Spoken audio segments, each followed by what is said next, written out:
Dasiga ang Jerusalem, ug ingna siya nga wala nay gubat, nagipasaylo na ang iyang mga sala, ug nga siya nakadawat, nagdubling silot, alang sa tanan niyang kalapasan.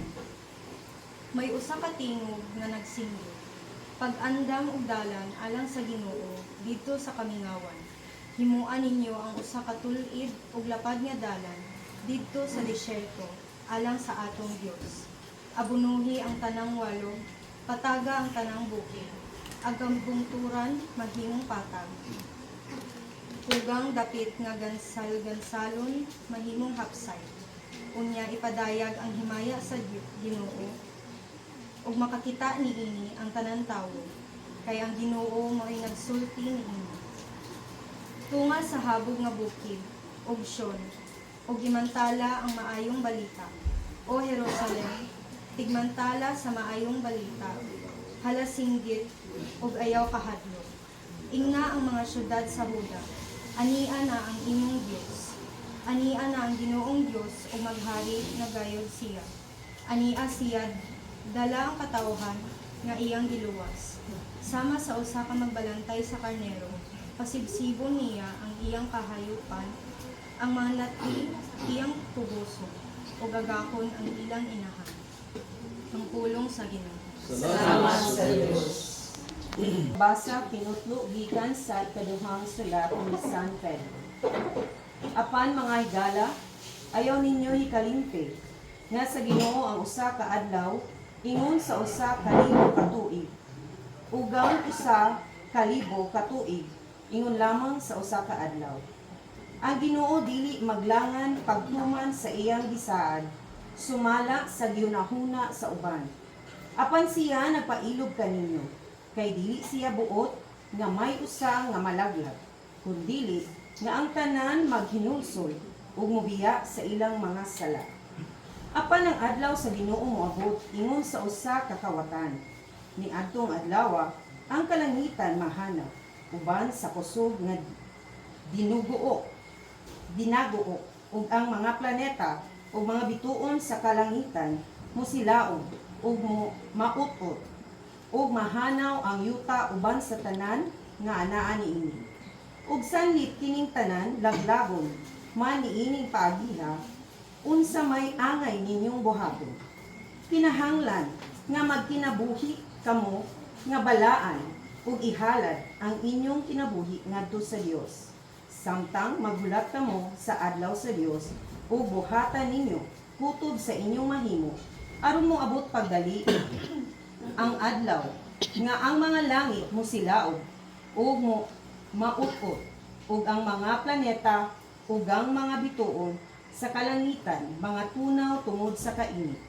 Apan nagpaabot kita sa gisaad sa Dios nga mao ang bagong kalangitan ug ang bagong yuta diin maghari ang katarong. Busa mga higala, samtang nagpaabot kamo ni adtong adlaw, panikamot kamo pag-ayo na mahimo kamong putli ug dili masaway sa Dios ug may pakigdait kaniya. Ang pulong sa Ginoo. Salamat sa Diyos.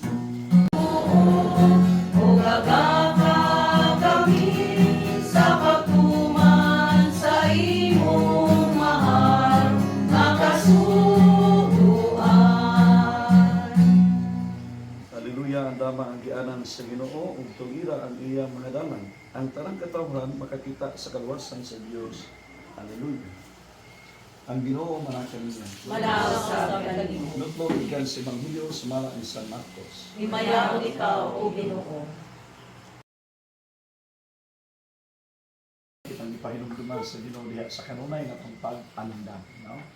Andam nga mahinungsulon, mahinuklugon, o mapasalamaton sa iya ang iyang pagbalik. No? Manangingon siya, pagtukaw ka mo, pag nabinantayon ka mo. No? Mapunin iyang pahinumdum ka nato sa atong Ebanghelyo ng sulod sa ikaduhang Domingo sa Adviento. Adviento pagpangandam. Kaya naatay moabot ang Ginoo. Nawa na ito mahibalo niabot na siya sa una niyang pag-abot at dunay yang pagpaabot na to sa ikaduha niyang pagbalik na moabot siya sa mga oras o mga higayon na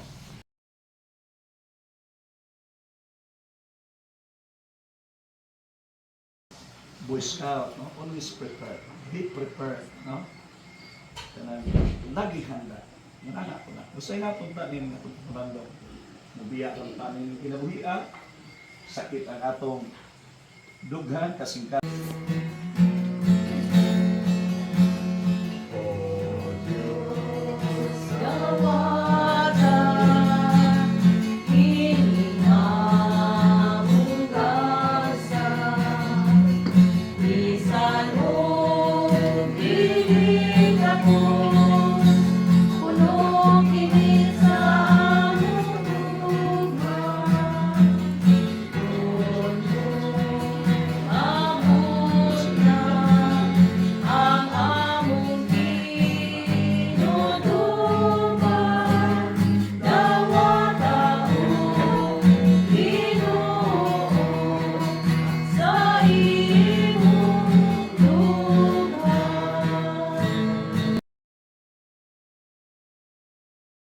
Sa ngalan sa Ginoo, Hosana, Hosana sa kaitasan.